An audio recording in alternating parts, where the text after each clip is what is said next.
Okay, so thanks very much. So I guess as Mark pointed out, I think we're all aware that we're in the midst of a really important moment where we need to start taking decisive action on climate. Many countries have started taking that action. I'm from one that has perhaps not done so, but it is important that we start taking action on climate, and that's multifaceted.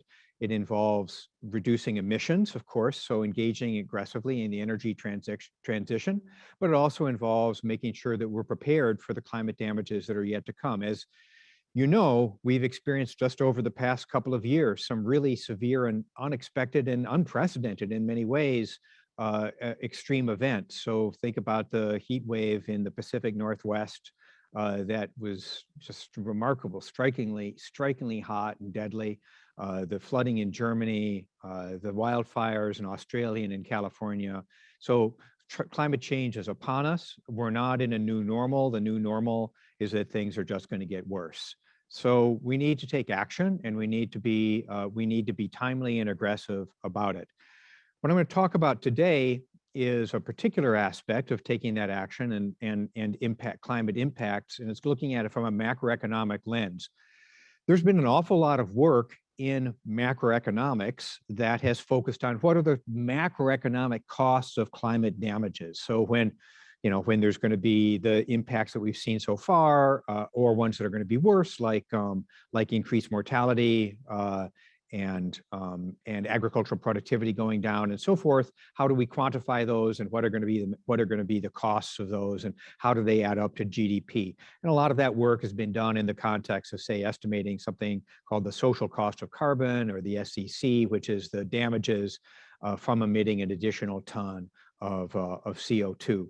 So I'm not going to talk about physical damages today. That's a big area. A lot of people have done work on it. It's an ongoing area of research.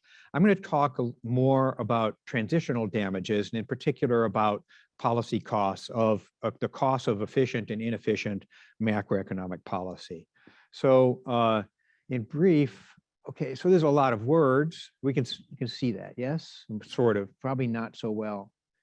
One of the things about doing everything on Zoom is all of my slides went from like 20 point down to about 14 point because that's how it works better. This is a long digression. It works better on Zoom to have a single slide up for a longer period of time and more words on it. And I've got to start breaking habits.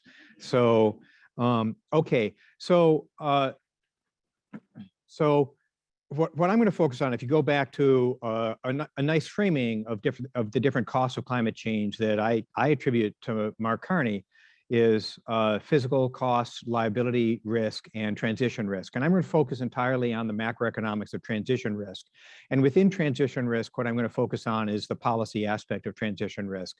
Arguably, over the coming decade, despite the fact that we're getting worse physical damages, those are really going to be the big costs that we're going to be facing. What are going to be the costs of the transition to a green, to a low carbon economy, to a low carbon system?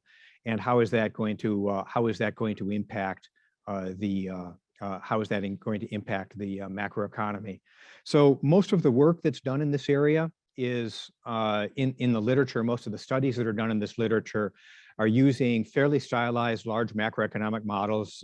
And so if you can construct a dynamic stochastic general equilibrium model where you've got a variety of random parameters, and then you can ask what's optimal policy, and then you map out optimal policy. You can learn a lot from those models, but it's only, economists kind of have a bad name for saying, well, here's the optimal way to do it, and then walking away.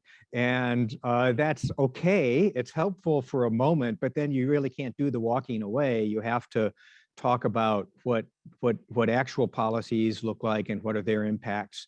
And also these models, since they're highly stylized, are going to miss a lot of real world nuances. The research I'm going to talk about today is part of a larger program that we're doing to really understand the macroeconomic costs of climate policy. So I'm going to give you a couple of different examples. One of them is going to be efficient climate policy, and that's going to be looking at a carbon tax and what have we learned empirically, not in theoretical models, but empirically, what have we learned about the macro costs of a carbon tax. And then the second thing I'm going to look at is work in progress, so it's less complete, but work in progress, where we're going to look at inefficient inefficient climate policies. The case study is going to be of the United States, and it's going to be focusing in particular of the policy uncertainty, the macro costs of the climate policy uncertainty that we've experienced over the last 15 years in the United States. So those are going to be the two case studies. Just to jump to the bottom line, what we're going to find is by looking at the empirical evidence for the European Union and looking at their experience with carbon taxes, it seems to be very, very low macro costs. So we can find essentially no macro costs. We don't find, there's some environmental progressives who say, well, actually, there's going to be this green bonus and we're going to get big boosts in GDP and innovation. Well, we don't find that. There's some, you look at the sort of the political right, or you look at some of the large sort of the oil company interests, they'll say it's really going to damage the economy. It's going to be a big cost of jobs and cost in GDP. And we don't find that. We find it's basically like nothing. Okay, so it's like no macro consequences, no macro costs at all, which is, of course, great news. So that's not what we find for the policy uncertainty. What we find in the United States is that our dithering has actually been costly, and that it's probably been costly both in GDP terms and in unemployment terms, and it's not just retarded our taking any action on climate, not just retarded our development and deployment of more green, clean resources than we actually have done, but it's actually just been bad for jobs. All right, so those are going to be the two main bottom lines of this talk, and I think I just summarized that all here.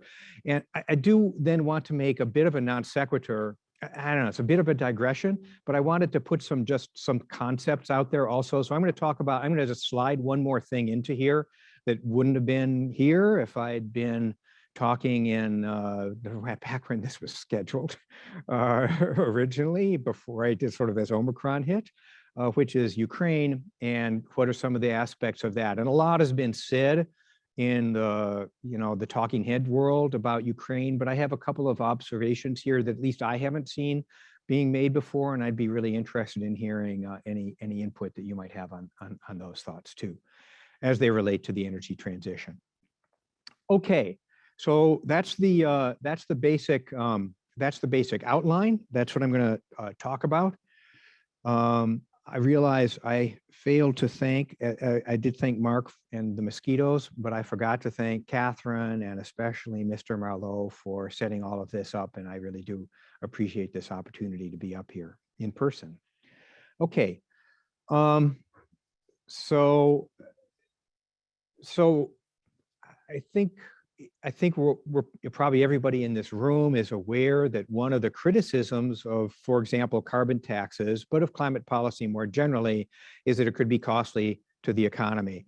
And economists bear some of that, because when you run through our standard models, computable general equilibrium models, what you find is that, well, okay, right now we're at it kind of makes sense. Right now we're at a social optimum without taking into account the social optimum from a private optimum, not taking into account the costs on future generations in terms of our pricing of not failure to price carbon. And so what that means is that we've optimized things and we're getting energy cheaper than it should be. And as a result of being able to use energy more cheaply, that's good for economic growth. And if we have to restructure the capital stock to be better on our energy usage, then that's going to cost us money. And frankly, it's not going to be as productive as where we are right now. So we're going to see a little bit of a hit. And whether it's a big hit or a little hit, that's sort of, you have to do the calibration. But that is the standard economics line, that even efficient policy is going to be somewhat costly at a macro level, because you're going to have less growth of the capital stock. The existing capital stock is going to have some transition because it's not going to be used as effectively. And this line of reasoning goes back a long, long time. This was the argument that was used when oil prices went up during the 1970s. We had then a real long period of malaise and low productivity growth. It was because we had inherited this capital stock that was heavily oil intensive, very inefficient, including cars. And then it became expensive to use them. And now you're going to be using them inefficiently. And it just means that we're going to have lower economic activity. And so we saw that. So it's no surprise that economists have that message. But that's just this theory. It's old empirical evidence, and it's just theory. So we're going to take a look at the modern evidence on that from carbon pricing. Okay, this is an example of a particular model, which is the theory. This is a computable general equilibrium model, which is really a fun one to use because it's actually on the Resources for the Future website. So you can go to the website and you can fool around and say, what if we had this carbon tax, or what if we had this way of redistributing it through the income tax system or through a rebate or whatever, and you can just play around with the parameters. But what you get in every one of those plots is you get two lines. And the top line is where we would be in terms of economic growth without a carbon tax, and then you include a carbon tax, and then it's going to lower your economic growth. And it's for this capital stock reason that I've been alluding to. So that's a standard. It's not very big. These numbers are not so big. So by 2035, it's maybe a 1.5 percentage point decline in the level of GDP. So it's not that big a number, but you know, for 1.5 percentage points over 15 years is a percentage point a year, and you know, that kind of adds up. So that would be a number that one would worry about, and that would be a typical answer. But that's a very specific stylized model. I'd like to look at the empirical evidence. I'm an econometrician.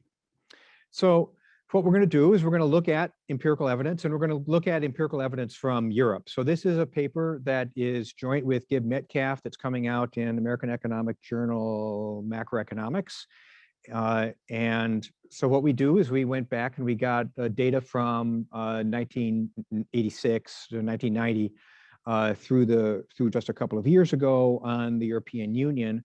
And the European Union is a very interesting test case because all of these countries are in the European emissions trading system, and that affects large point sources like the power sector, and then large industrial sources. So that's all covered by this one trading system. And then some countries, but not other countries, decided to put a carbon tax on the transportation system. So then what we're able to do is we're able to have countries that in many, many ways are pretty similar in terms of their energy mix and in terms of their other energy policies and so forth. But then some of them are going to have adopted the carbon tax on the transportation system, and some of them have not. So it allows us, and the transportation system is big enough that this tax actually has a big enough burden on the overall economy that you actually might see its footprint. So we're looking for the footprint or fingerprints of this carbon tax on overall economic activity. There's also, for an econometrician, econometricians love a table like this, where you have a wide range of magnitudes and timings. So we have a lot of heterogeneity in the data. Some of the carbon taxes are really big. Some of the carbon taxes are really little. So Finland, Sweden has a really large carbon tax. Poland has a really small carbon tax. They have a various range of coverage, but usually the coverage for these is in the transportation sector. And then this plot here is a plot of the carbon tax rates. So the carbon tax rates themselves have varied over time too, and for a variety of political reasons. You know, you elect a new government and the new government changes the rate, that sort of thing. Okay, this is just a piece of data description. So this is what's happened. This is what happens to GDP per capita. And the dotted line is upon the date that a carbon tax is implemented in an economy. So we have a number of different economies down there. You can see Switzerland, Denmark, Spain, and so forth. You can sort of, if you can read the lines there, but without reading the lines, you sort of, here's the basic thing. Just you can see that upon imposing the carbon tax, there just really isn't very much effect on GDP. So just at the level of this plot, just looking at the data, you just don't really see very much going on at the point of imposing it, or a couple of years after, 3 years after. You know, it might take a little while to adjust, or there might be some anticipatory effect. You know, the carbon tax was passed and you start making some adjustments. So but if you put your eye out 1 or 2 years in advance, 1 or 2 years after, you just don't see any discernible thing going on. Now, this is not the basis of our statistical analysis. You could kind of criticize this by saying, you know, gosh, our economy is doing great right now. Norway is doing great because we have all this oil in the North Sea we're developing. So we're in a rich situation. We kind of feel bad about the whole situation. Let's put on a carbon tax. So, you know, you can imagine there's endogeneity in the decision to put on a carbon tax. So this is probably not the best econometric method for understanding what's going on, but it just nevertheless is there's really nothing leaping out at you in terms of effects on GDP. What do we do? Gosh, another 14-point slide. We run some regressions using this method called local projections. And so either you know what that is or you don't. And it's good stuff. But basically what we're asking, so here's the basic idea. So here's the basic idea. The problem that I just described of endogeneity of when Norway puts on its carbon tax, that's a pretty difficult problem. But there is an aspect, once you have a carbon tax in place, there's these nice institutional aspect, which is that you institute it, and then at least in the year that it's in place, for that year, you actually know what the carbon tax rate is. So any changes in the carbon tax rates, and there's a lot of statutes that have statutory changes in the carbon tax rate, that they go up by a certain percent or whatever, those changes are all made in advance so that you can then pay the tax in a regular fashion over the course of the fiscal year in that country. So very, very few countries ever changed the carbon tax in the middle of a fiscal year. You sort of set it at, either on a calendar year or fiscal year basis. We're able to fix that, deal with that.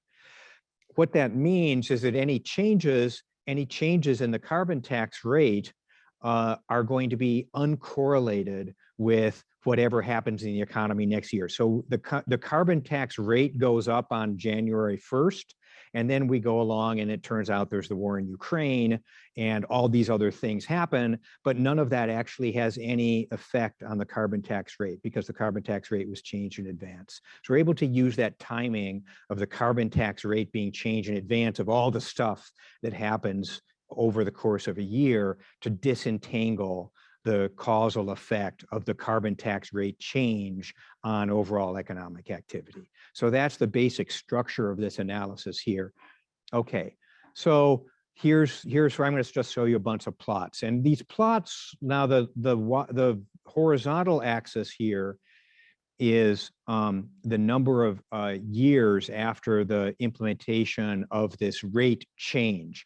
Okay, so I have a rate change, and then I'm going to see what happens. Well, in that first year, maybe you didn't, you could hypothetically imagine that you have a rate change, and that first year you might see, for GDP, you might see a big negative effect because we haven't really adapted to it. And then maybe after, a year, we started adapting a little bit better, and then it might disappear. So you might imagine, it wouldn't be crazy at all to think that what you would see for GDP would be, oh, you get this big hit at first, and then you're kind of going back. And then if you take the standard computable general equilibrium model, where you're going to get back to is a little bit below where you started. So you're just it's going to be bad and then a little bit below. So you kind of induce this mini recession and you never get back to where you were. So that would be sort of a standard computable general equilibrium type story, and not a crazy story. You don't find that. So these are growth rates on the left-hand side and the level of GDP on the right-hand side. And there's this tiny little bump up in the very first year. It's not statistically significant, so don't read anything into it. And then the year after that, it goes down a little bit. And then it turns out that if you look at the right-hand side, after a couple of years, you're maybe slightly above and then maybe slightly below. And then you go out 6 years and it's just, there's just no effect. It's just no effect.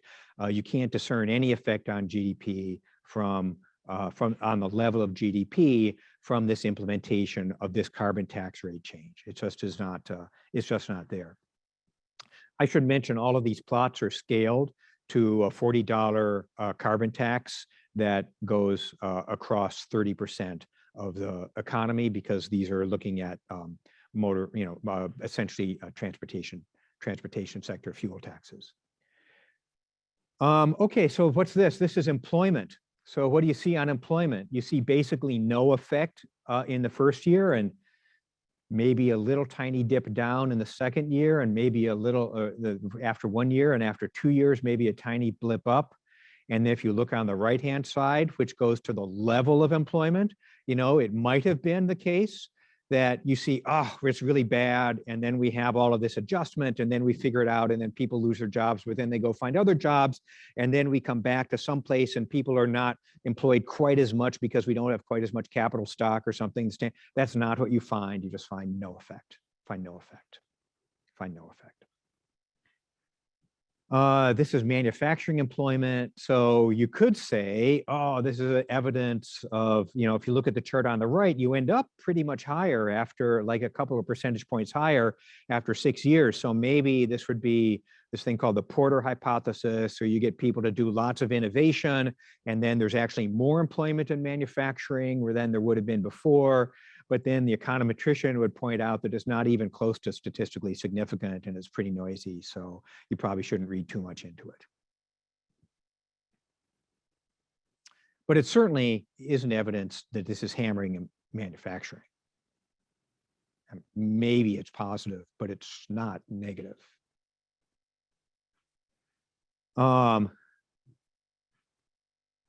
This is CO2 emissions. Well, that's nice. At least something has an effect. At least there's an effect on something.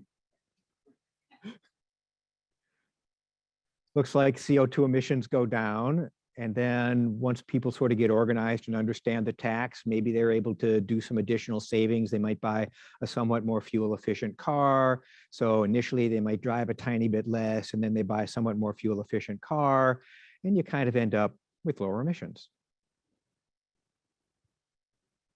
So I don't know, like I mean, this is pretty amazing, actually. It's pretty amazing. These are very robust results. And you might say, oh, is it just Norway? And the answer is no. There is a little bit of evidence, it's very noisy evidence, that it does make a bit of a difference how you recycle the revenue. So some of these carbon taxes were implemented in the context of a broader tax reform program. So especially like Sweden really ramped up the carbon tax, but the way they're able to get away with that is they really ramped down the income tax. And so it was and so it does appear that the countries that did what is in the jargon called revenue recycling, that those were actually doing better. So the theory would suggest that, yeah, you're getting what's called a double dividend. You're reducing emissions, but you're also having less of a burden of a distortionary taxation system. And what you're actually doing is improving you're making one part of it less distortionary, the carbon part, and you're reducing the amount of other taxes that would be distortionary. So there does appear to be some differences. The countries that do the revenue recycling may be doing a little bit better, and the countries that don't doing a little bit worse. But I don't want to push that too hard because it's pretty noisy. But there is a hint that could be the case. Okay, so these are the main points. That basically the evidence is that doing this particular efficient climate policy has essentially no macroeconomic effects. And this isn't a theory thing. This isn't a theory paper. I haven't written down fancy models or made any list of heroic assumptions or anything like that. I've just said I've made one observation, which is that countries set their carbon tax rates at least before the beginning of the fiscal year where they're going to implement them. And then that's it. And the rest of this is just the data talking to us. Okay. So I find this pretty neat and a pretty good rebuttal for a lot of those concerns. I would want to mention two things. Okay, so let me just mention two pieces here, and so maybe I'll go back to this chart. So this is the first part of it is the effect on emissions. So you could say, well, it's great, a carbon tax has an effect on emissions, but look at that axis. Look at the x-axis or the y-axis there. The y-axis is like what is that effect? The effect is maybe 4% emissions reduction for a $40 carbon tax on the fuel sector. So 4%, of course, 4% is better than nothing, but 4% is not our a 4% reduction is not our 2030 goal. So this is really inadequate by itself in terms of being a solution. So a couple of comments on that. First of all, this piece of evidence is out there. maybe not as comprehensively, I think, or maybe I could pick at some of the papers, but this notion is out there.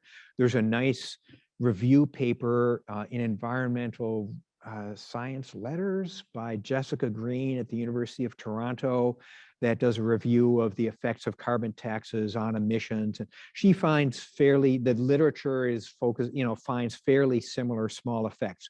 The reason for these small effects is because these taxes, by and large, are taxes that impact the fuel sector. And so, gasoline. And so what are you going to do? We don't have, historically in the data, at least, we don't have like too many choices. You have to drive your car around, you have to commute, you have to go buy groceries. I mean, most people who, if you're not, some people live within walking distance for their grocery shopping, but most people drive around.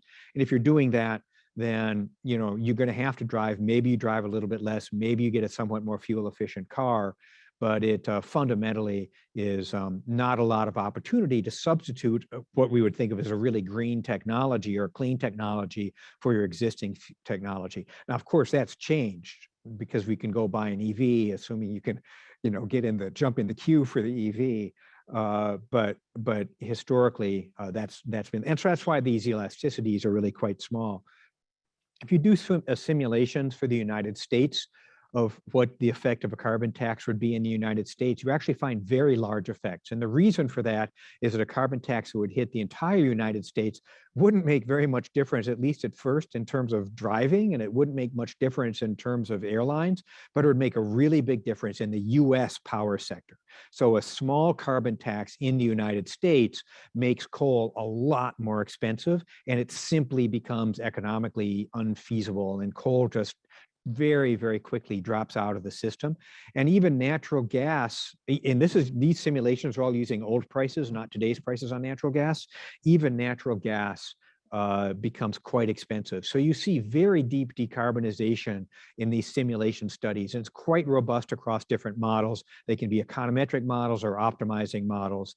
And even a modest carbon price, $25 a ton, in either something like a clean energy standards, or an implicit carbon price or an explicit carbon price, would very substantially decarbonize the US power sector very quickly. So that small finding in the Jessica Green survey, I think there's nothing wrong with it, it's correct, but one has to interpret it in the context of where it hits, which is in sectors where you don't have too much that you can actually do. I wouldn't be at all surprised if in 3 or 4 or 5 years, those impacts would be much different in the transportation sector, because people can just say, I'm done with paying $6 a gallon, or what, you must be paying, what are you paying now? $1.50 a liter or something like that? More, $2 a liter? $1.80 a liter? So I'm sick of paying $1.80 a liter. I'm just going to go buy an EV if some of these government officials or somebody helps build some charging stations. So I think we might be able to see those elasticities changing. Okay, second topic is uncertain climate policy. So I want to say a few words about that and present some preliminary results. So that's fine. So suppose we have,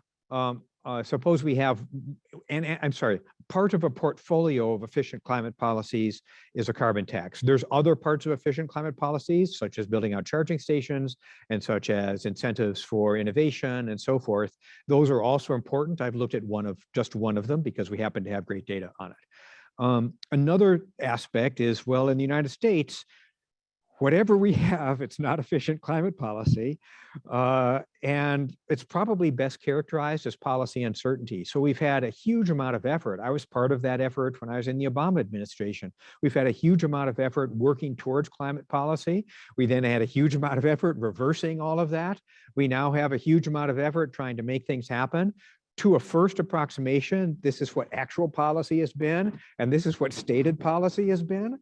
So the question is, what is the effect of that policy vicissitudes and policy uncertainty on economic activity? And I don't know. I love this graph. I love this picture. The Bureau of Land Management is the entity in the United States that is responsible for managing a large chunk of our national lands. and it has a dual use mission. One of it is get out there and camp and have a great time. Another is to use it economically. So they're in charge of grazing permits. They're also in charge of fossil fuel leasing permits. So if you want to dig for coal, you've got to get a permit. So the picture on the left is the website snapshot during the Trump administration. And the picture on the right is the website snapshot if you go there today. So that is talk about policy vicissitudes. That is one impressive coal seam. I mean, that is like serious coal out in the Powder River Basin. It's like 50 feet deep of this subbituminous coal. I mean, we have a lot of coal, and the federal government sells it. Okay, so we went through and we followed some literature. So there's some literature very, very recent that has started to put together climate policy uncertainty measures. So those of you in the macro sphere are aware that there is some really neat work that was done in the last 8 years, 10 years. The leading paper is one by Baker, Bloom, and Davis, where they went out and they collected policy uncertainty measures and trying to understand what the effect of uncertainty of policy is on economic performance. And that's really interesting, important work. It's generated a lot of interest. Only recently, people have gotten the act together and gone out to look to see whether there's a subcomponent of policy uncertainty, which is climate policy uncertainty, and to see if you can find any effects of climate policy uncertainty. And so this is going to be very US-centric. We're looking at US newspapers, and we're looking at US economic activities and US outcomes. So, the theory of it is straightforward, which is that if you have a lot of uncertainty, you're just going to say, what the heck? I'm not going to build this. I'm certainly not going to build out a wind farm if I don't know if I'm going to get that subsidy or not. I may or may not even bother to go get a coal lease if I think that's just going to be retracted in the future. We're going to have decreased demand in the future. So the theory says you're just going to retard investment, and that retarding of investment is going to retard overall economic growth. And that theory has been around for a long time. The empirical evidence supports that at the macro level for other sorts of uncertainty. We're just curious to see, do you see this for climate policy uncertainty or not? Is that big enough? It's surely big enough to affect individual company behavior, for sure. We know that through lots of anecdotal evidence. Is it big enough to actually see its fingerprints at the macro level? And the answer might be no. We found no for carbon taxes, and the answer might be no for climate policy uncertainty too. So we look at a climate policy uncertainty measure, and I seem to have eliminated the slide. That's all right, whatever. I seem to have eliminated the slide. Oh, you know what? This is the old deck. It's not the deck from this morning. Okay, that's all right. We looked at there's five different policy uncertainty measures that we look at. This is not our preferred measure. Sorry about that. There's 5 different policy uncertainty measures that we look at. The policy uncertainty measure that we're interested in is something that we build on, something that's been done by a very recent paper, and that measure looks for articles in 8 leading US newspapers, and the article must have 2 components. So it has to have something that's related to climate. So for example, climate change or power sector or stuff like that.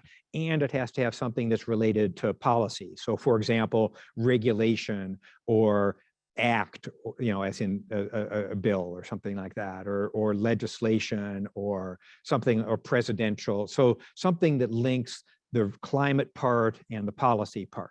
And I don't have the plot on these slides, but you can see, like, where does it spike? It spikes, during Kyoto discussions. It spikes when the Obama administration, when I was there, we put out the Clean Power Plan, which is going to regulate the power sector. It spikes when Trump withdraws the Clean Power Plan. So it sort of spikes at places that kind of make sense. So then what we're doing is we're looking at the effect on economic activity of these changes in the amount of newspaper coverage.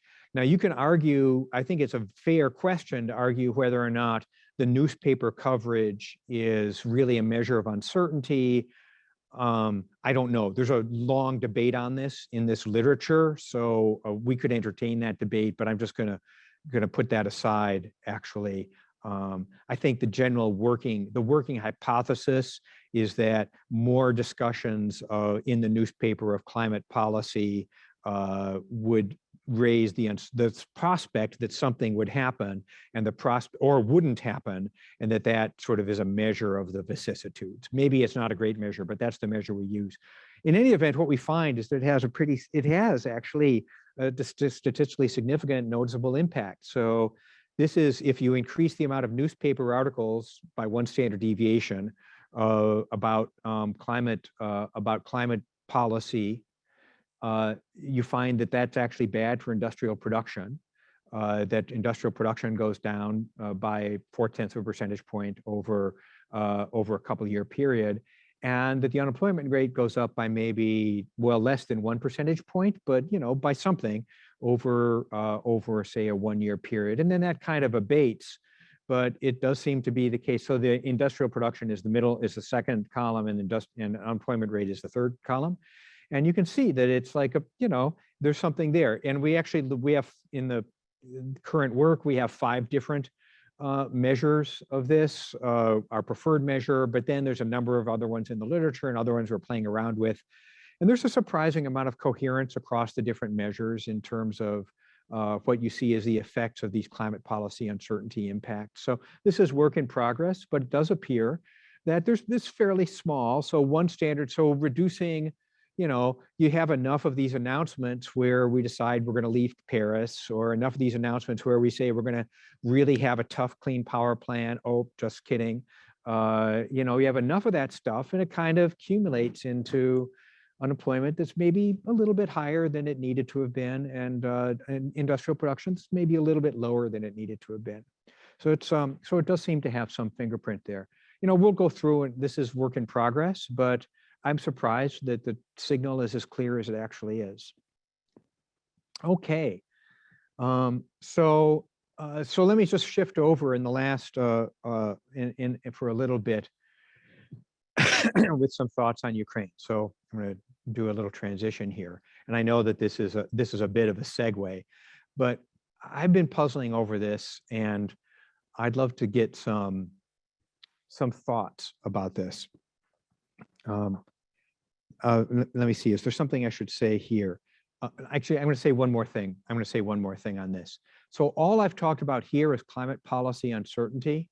You could imagine, so our climate policy uncertainty has actually been coupled with and perhaps caused a lot of inefficient policies in the United States. So we have states that really want to be progressive in climate. So California is the most leading case, but Massachusetts and New York, we've set up the Regional Greenhouse Gas Initiative. California has an aggressive low carbon fuel standard, which has recently been adopted by Washington and I think in a Canadian province, I think. But it's recently been adopted fairly, increasingly widely in the United States. Fundamentally, because our energy system is deeply interconnected, that it's very inefficient to try to do things like one state at a time. You can imagine, so in Massachusetts, we've got these clean electricity goals. We're probably going to hit our 85% by 2035 goal. I think that that's within reach. One way we're going to do it is we're going to have a lot of wind and solar. Now, the offshore wind that we're lucky enough to have is actually pretty stable, but there's times that it's not going to be, as powerful as others. And then our solar panels, I mean, we've got the same wonderful solar, irradiation that you do. So our solar is kind of, not super reliable. When if that happens, we're just going to import some coal-fired power from Ohio because we're all connected to the same grid. So our reducing emissions, our reducing the stuff that's in Massachusetts doesn't actually solve the problem. If anything, it sort of exports part of the problem. So it's very inefficient. We can spend a lot of money on offshore wind, but unless we deal with Ohio, we're spending a lot of money basically and not getting emissions reduction that we want. So maybe lurking behind this is the recognition that, oh, well, another piece of, we could be leaving whatever another thing we're doing is just going to result in inefficient regulatory structures. I don't know. It'd be really interesting to understand the mechanism, but there's a lot of other aspects to try to understand in this. And those costs are, I think, if you add up all of those costs, they are probably big enough that you might see macro fingerprints. They're just harder to measure than these word counts in newspapers. Okay. So I think one of the big, there's many aspects of Ukraine that are really related to climate and of course to the energy system. And I'm going to talk about just one of them, which is natural gas prices and oil prices. And as I think anyone who's been following the situation knows, natural gas prices have gone up by an enormous amount in Europe because of the worries about supply disruptions from Russia. Just the other day, I guess just yesterday, it was announced that Russia has stopped shipments to Poland and Bulgaria. Was it? Is that right? Because they're not going to pay in rubles. So there's going to be more tightening of natural gas supplies in Europe. Prices are way up. There's been redistribution of the LNG tankers getting rerouted. So there's a lot of turmoil in the international gas market. Some of that is for other sorts of reasons, but interestingly enough, natural gas prices have also been going up in the United States and in Canada. And so I want to talk about that a little bit and see if I can disentangle or shed some light on it and then make some wild speculations about the future. So this first picture is not about prices, but about quantities. So I want to just tell a little bit of a story. Nobody ever, I mean, if you get energy economists in a room and you start talking about gasoline, everybody has a lot to say. And you start talking about the power sector and everybody has a lot to say. And you start talking about natural gas and people kind of say, well, I don't work on natural gas. So it's because it's always been incredibly boring, but it's not so much at the moment. So the left, these are both charts for the United States. Everything here is for the United States. The first one is the import share of natural gas. The import share of consumption of natural gas is in green, and the export share of production is in orange. So you can see, and I'm going to make the assertion of there being three regimes in the United States for natural gas. One was sort of the old regime where we have all of these large wells, like in the Gulf of Mexico and in Texas and in Oklahoma, that are these old style wells, natural gas wells, and they're just single vertical or multiple vertical shafts. And then just connected to the pipeline that's all gathered at the Henry Hub. It's dispersed around the country.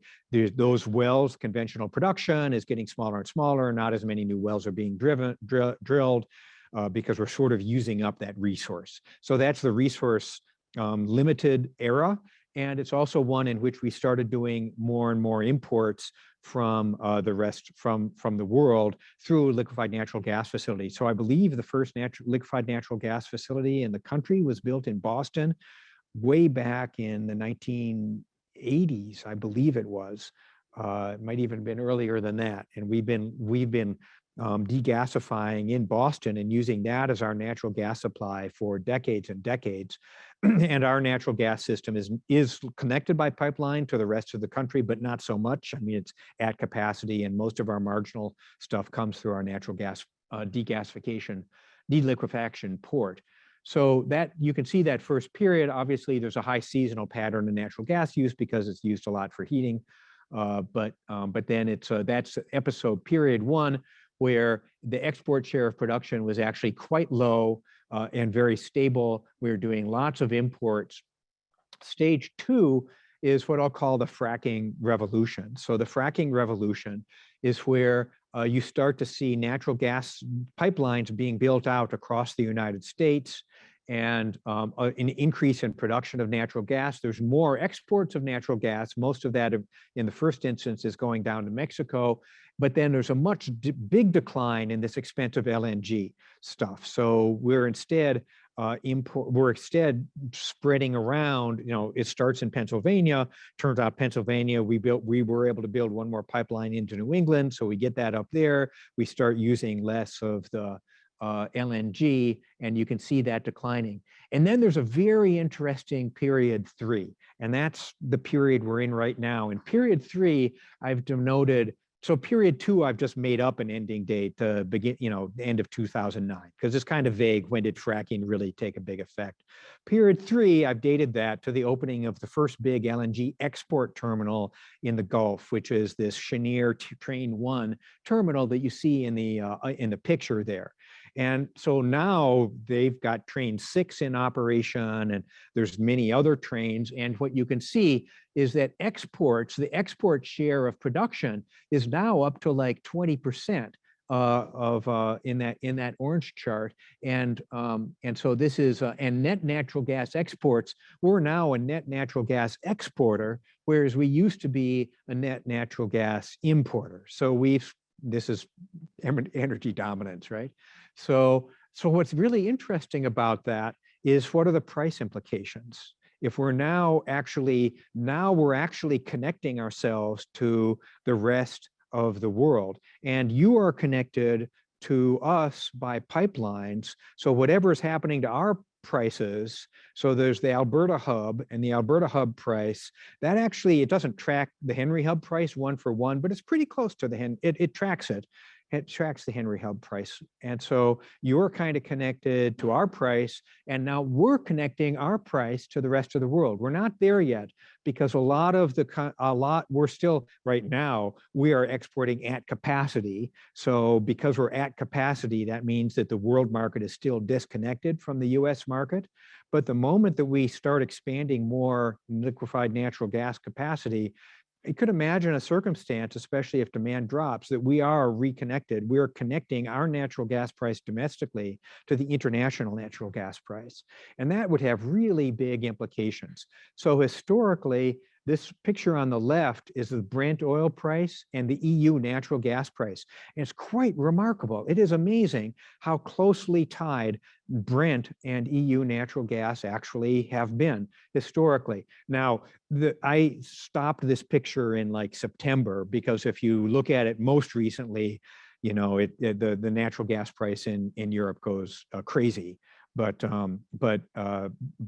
historically, this indicates that there's a lot of substitution on the margin between oil and natural gas, part maybe for power, maybe for heating, but for whatever purposes, so that these two prices are moving in tandem. In contrast, if you look at the picture on the right, that's the Henry hub price and the Brent price. And you can see in regime 1, we actually kind of were related to the Brent price. And actually the correlation in the plot of the chart up there for 4-week changes was 21%. Not a great correlation, but there seems to be some correlation. I suppose if I worked on it a little more, it might be, there's a lot of spikes and noise in this series. In period 2, we had this disconnect, because we essentially were stopping our imports. We didn't have too many exports to speak of, and they're all just through Mexico by pipeline. And we were expanding production domestically. So we had really low prices and a really low correlation, whatever it is, 3%, a 0.03 correlation with Brent. So we were just disconnected from the world market.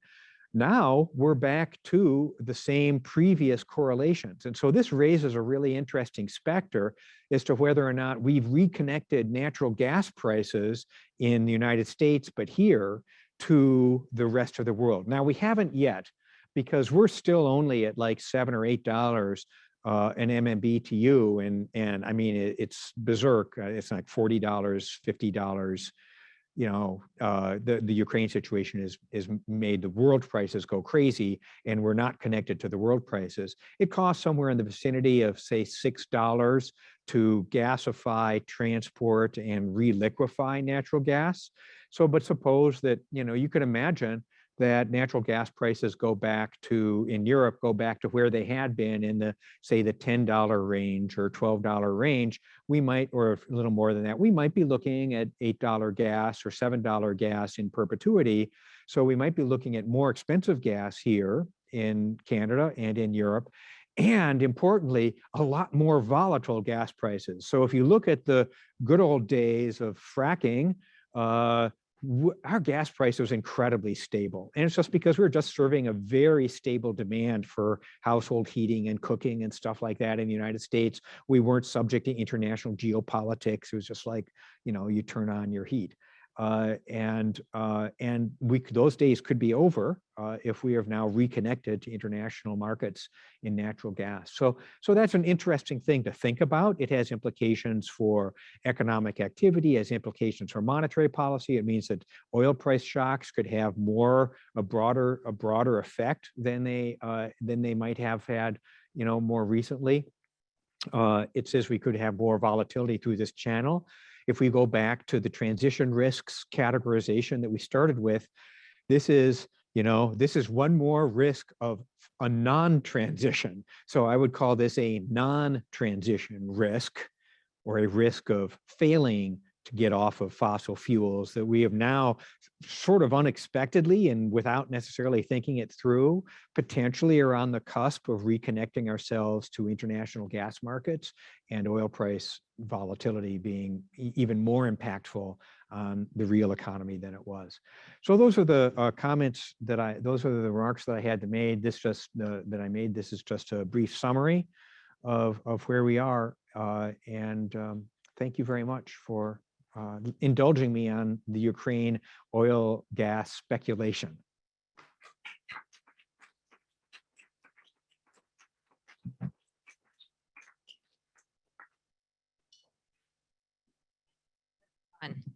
Oh, it's on. Great. Thank you. That was really wonderful. So we have time for questions. We have about a half an hour. Lily is going to help me out here. And if anyone who wants to ask a question here, I just ask you to line up behind the microphone. Give yourself a little distance. Okay, I don't see anything, Lily. You want to give me a hand? On the Teams. Désolé. Okay. All right. From our viewers online. Does climate policy uncertainty correlate with normal policy uncertainty? And did you control for normals in quotes?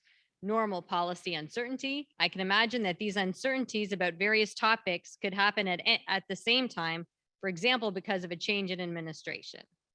So that's a great question. So the short answer is no and no. So that is when we actually looked at the correlation of our climate policy uncertainty measures with like the Bloom-Baker-Davis, there was a low correlation. But that said, we should include that as a control variable, and we didn't do that. So that's a good point. Yeah. Great. And I think it's for sure. There's a change of administrations, and that's going to be a part of it. But it's but there's other things that are just idiosyncratic, and in terms of the particular timing in a monthly basis that just comes out at different points in time. Excellent. I think we have a question coming here. Nick. Just lift this up a little. Oh, he's there. Thanks very much for your talk. I'm interested in your carbon tax paper. Yeah. So you're looking at a $40 a ton tax. This is kind of within the range of taxes that have been implemented in Europe. And you point out that that's not enough to significantly reduce emissions. So give us some speculation or some, informed guesses from the models. What are we talking about if we put in a big tax that's enough to significantly cut our emissions, a couple $100 a ton? Yeah, so that's a great question. So we did a fair amount of work. So that's a great question. We did a fair amount of work on looking for nonlinearities. So you could imagine that larger taxes might have both a bigger effect on emissions, but especially might have a bigger effect on economic activity. So that if you have a fairly small tax, people kind of shrug it off, but a big tax could cause a lot of dislocations and maybe have that effect. And or alternatively, you could imagine that a big tax that covers a larger share might have more of a negative effect on overall economic activity. So we looked at a lot of those nonlinear specifications, and not surprisingly, they're kind of noisy. So it's a little hard to say, but it really didn't look like within the range of the data that we have. So taxes up to, like the low hundreds, it really didn't look like there was any significant non-linearities. So what that would suggest is that if you wanted to do 120, if you want to evaluate, do the analytics on $120 carbon tax, you would take these and just multiply that 4% by 12, and you would get, you'd get 4%, excuse me, 4% by 3, and then you get a 12% emissions reduction. I think that same mathematics wouldn't apply if you increase the scale or the scope beyond just the transport sector. So I think that the real, so that's just sort of within the context of the paper. So more on the substance, I think that what I think those numbers remind us is that a carbon tax is just part of the answer. It's a very efficient way. It's a very efficient way to send a price signal, and especially a durable price signal, so that companies can make investment decisions. But by itself, it's not gonna, by itself, if that's the only thing you're relying on, that's not going to be sufficient, because in the end, if the only choice you have is to drive your internal combustion engine car around and to burn natural gas and coal, if that's the only option that you have, then the only thing that a price signal can do is have you do a little bit less of it. And that's not enough. We have to do a lot better than just use a little bit less of it. And as I mentioned, for some sectors, like the US power sector, a small carbon price allows you to shift really very dramatically into wind and solar and makes those much more economically attractive. For other sectors, we really need to have those other technologies in place. So we need to have smart policies that complement pricing policies to really have an efficient energy transition. Again, I'll just go back to the comment that I made off the cuff. A best example of that, the easiest example of that, is policies to support the transition to electric vehicles. And the most important of those, in my opinion, based on our modeling and other work, is not subsidies, consumer subsidies for electric vehicles, as much as it is just making sure that there's really robust charging opportunities for the electric vehicles. You have to be able to drive not just to Toronto and not just to Winnipeg, but actually to Yellowknife with your electric vehicle. And we are, I don't know, I can't speak for Canada. We are a long ways from that. I'm a long ways from being able to drive from Boston to go skiing in northern Vermont in my electric vehicle. I have to take my wife's internal combustion engine car. So I think that we need to complement it with other smart and efficient policies. Thank you, Professor Stock, for your very interesting lecture. I think I've rarely heard a result, which is there's nothing to see here, which is so important, because really, to be able to say with empirical evidence that carbon pricing does not have a negative impact on economic growth is an incredibly important finding. So I want to follow a little bit on Professor Rivers and poke a little bit at the extendability of your findings. So if it's a tax applied in the industrial sector, is that just a plain kind of increase of scope, or is there a difference there because it's not so much of a consumption tax, but it's a tax on industry? And then of course there's the aspect of competitiveness that we would bring into that question. So if you could comment on that, thank you. So narrowly, the EU data set really doesn't assess this on industrial sources in almost all cases. And of course, that's because everyone is concerned that if you actually impose a tax on natural gas that's being used in your industry, that's just going to shift it from, France to Germany or whatever it is. And so that's not, that's not in anybody's interest, just simply to shift it to a neighboring country.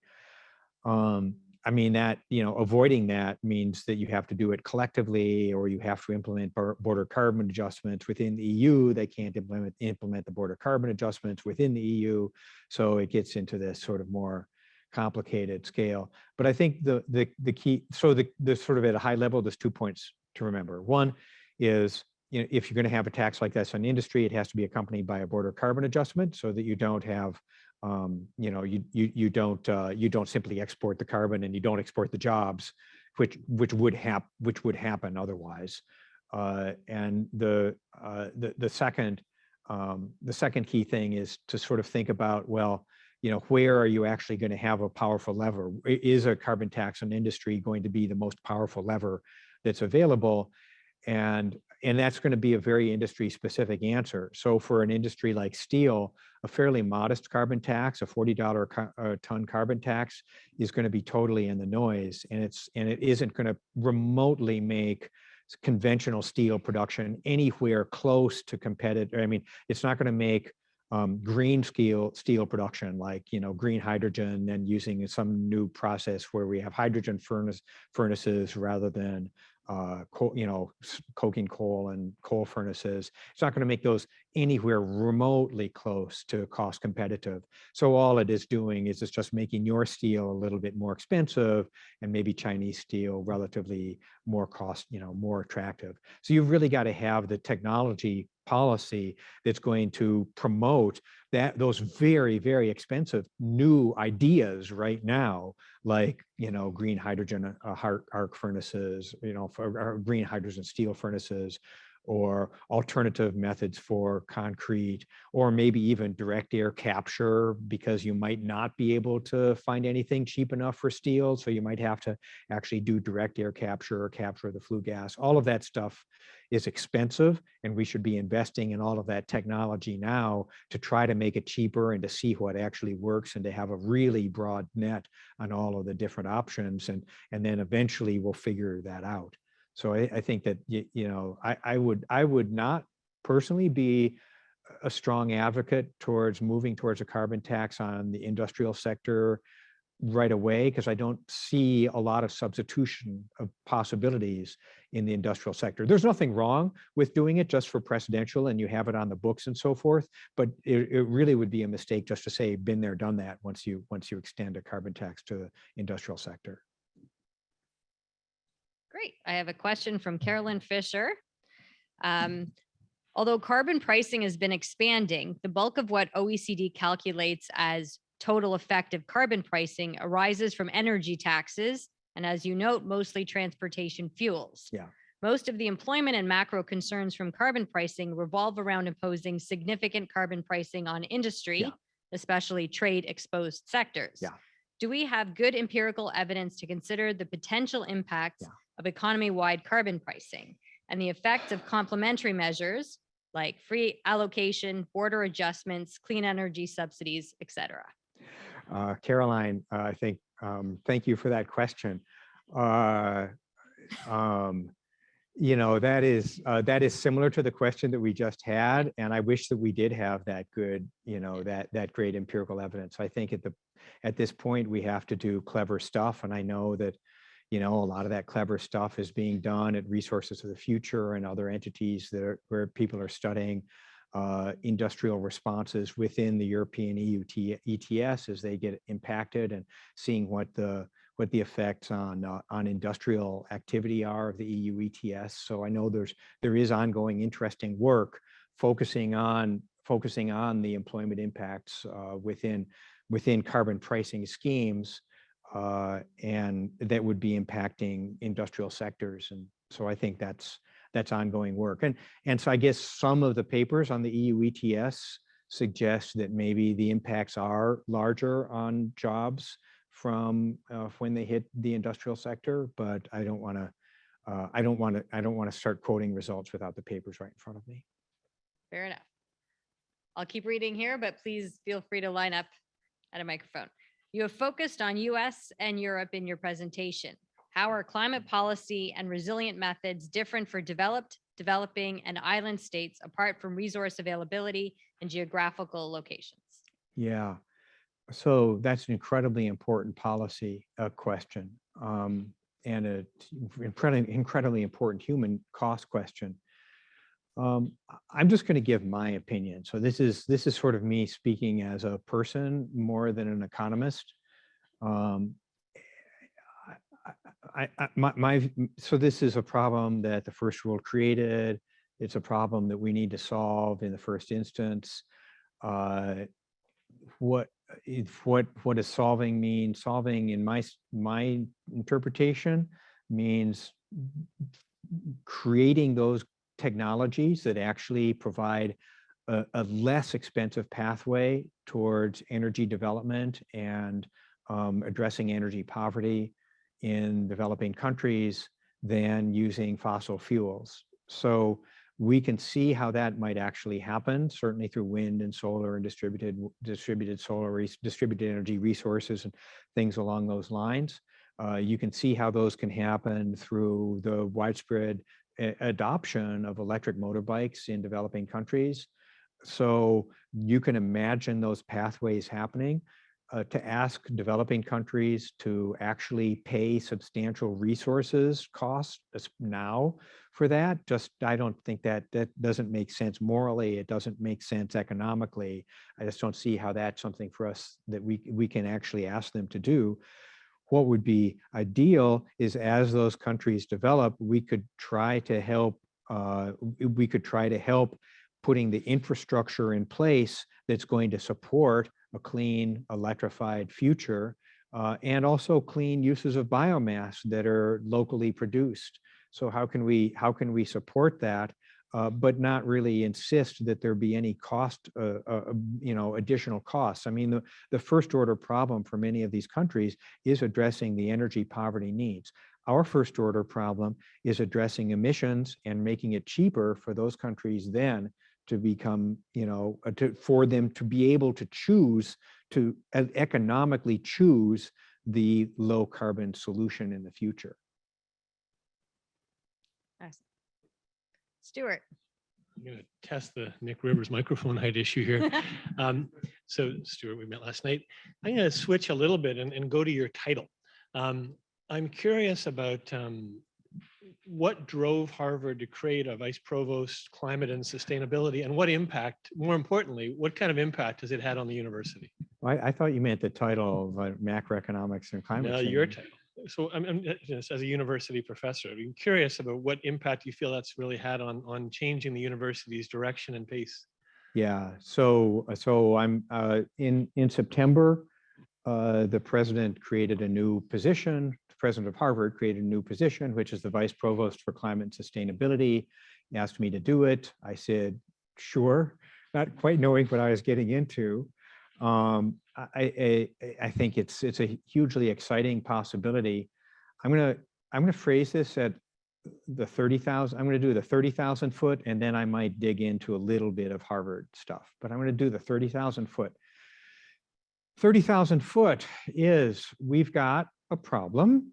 We are seeing that the problem is really upon us in terms of climate change, yet our societies collectively, and here I'm going to talk about first about developed economies, we collectively have not done what we need to do. So some countries are ahead of other countries, but collectively we're not where we need to be.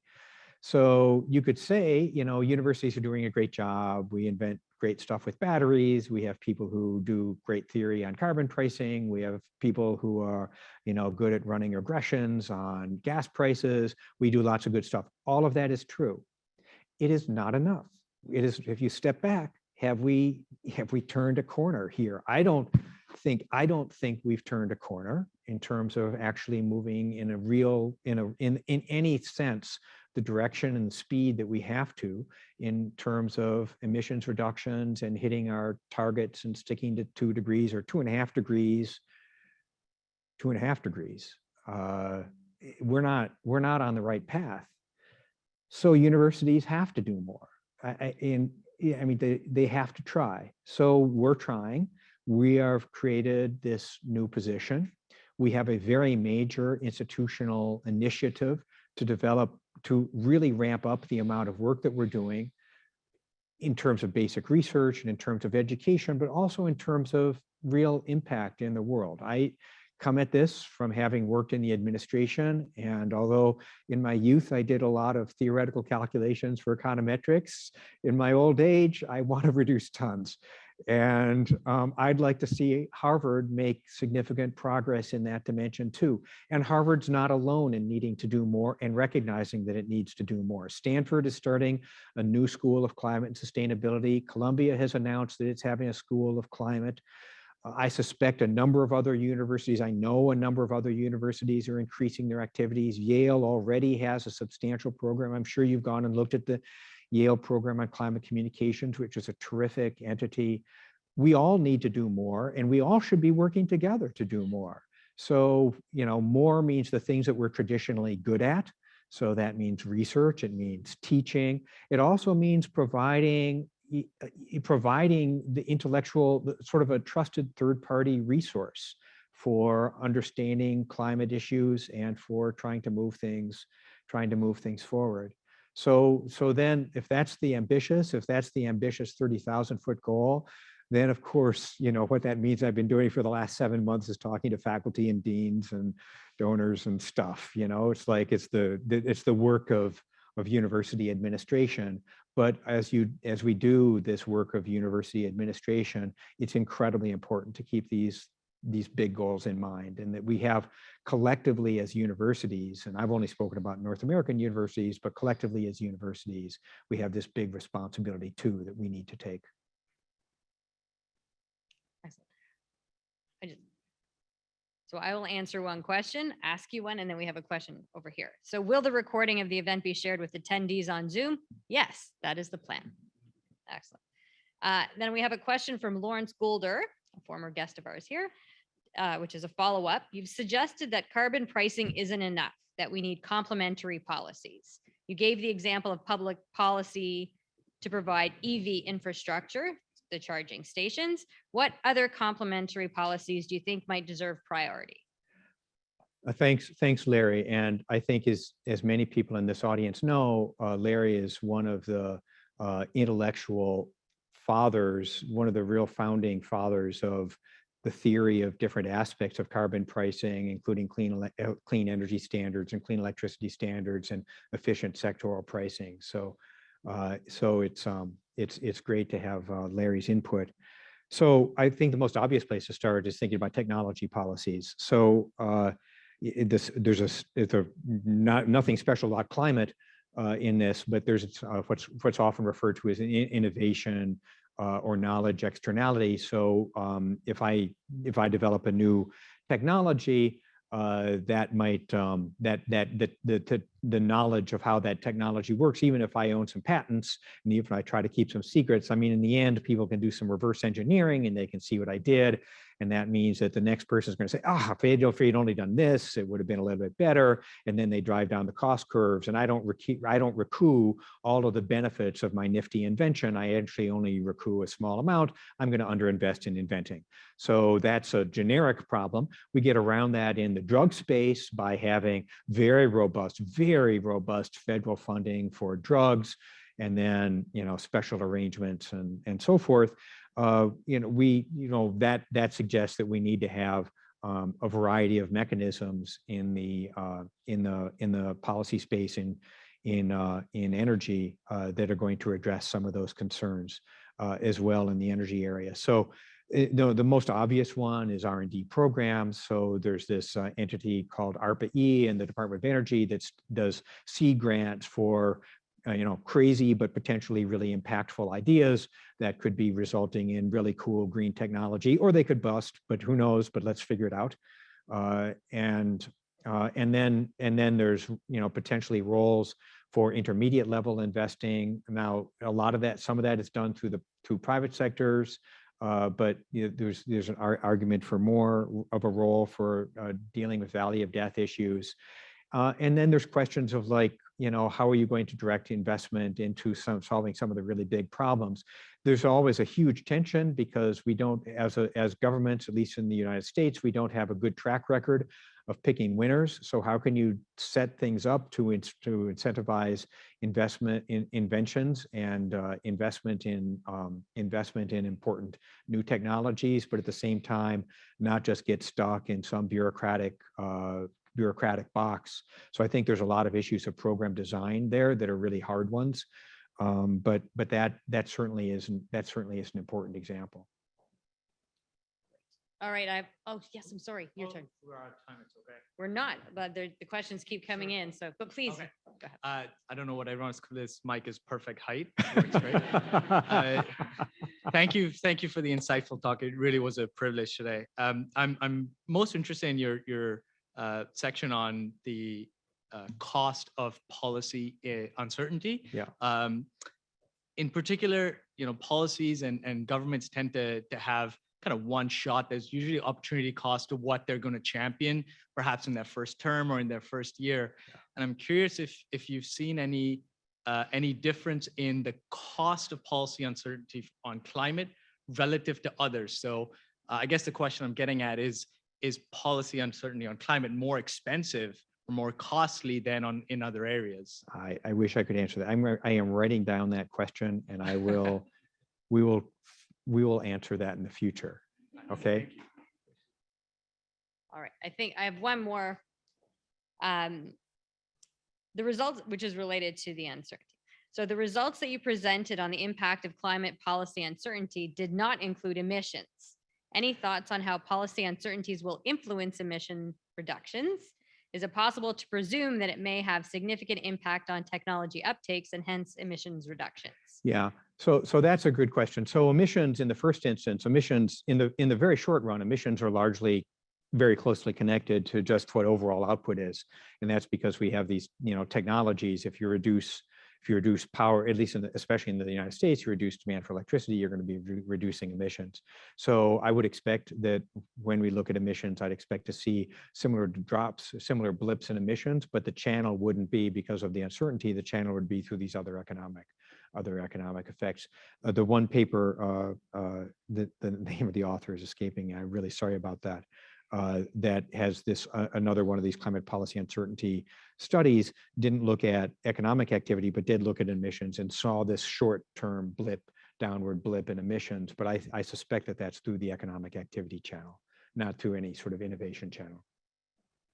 Great. I have what I believe to be a very quick technical question, but I could be wrong.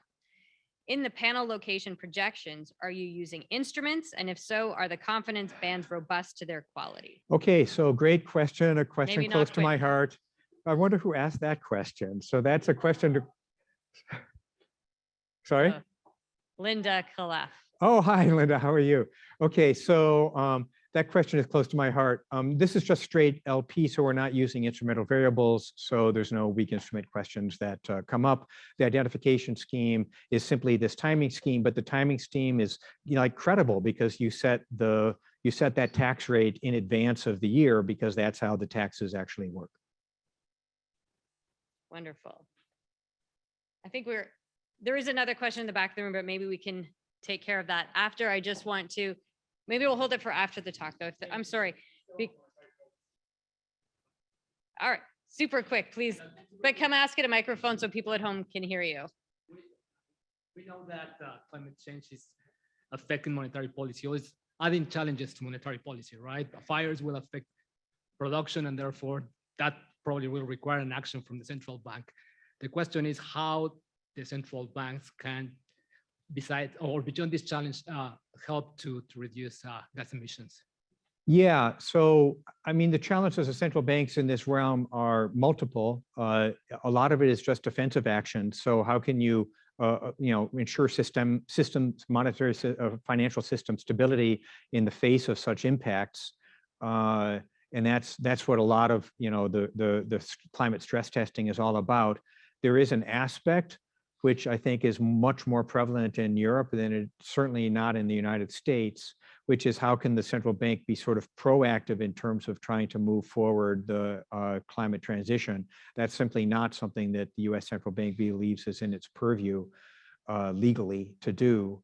The two parts of this that might have some implications is that, this is sort of the more, as we continue to dither, that's going to be modestly depressing economic growth.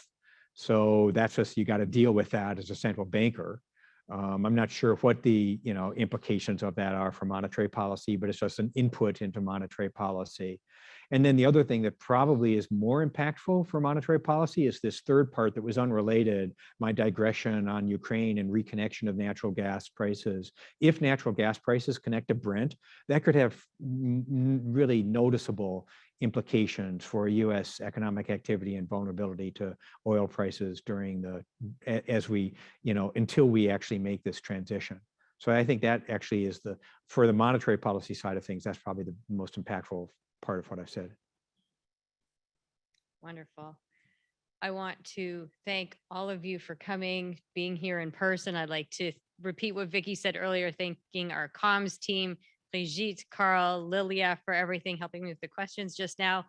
Lilia did ask me to apologize to those whose questions did not get answered, but we are out of time. So before you go, James and Mark, we have a little gift for you. I just want to make sure I give the right one to the right person. So thank you everyone for being here. Please stay safe and thank you. Safe travels.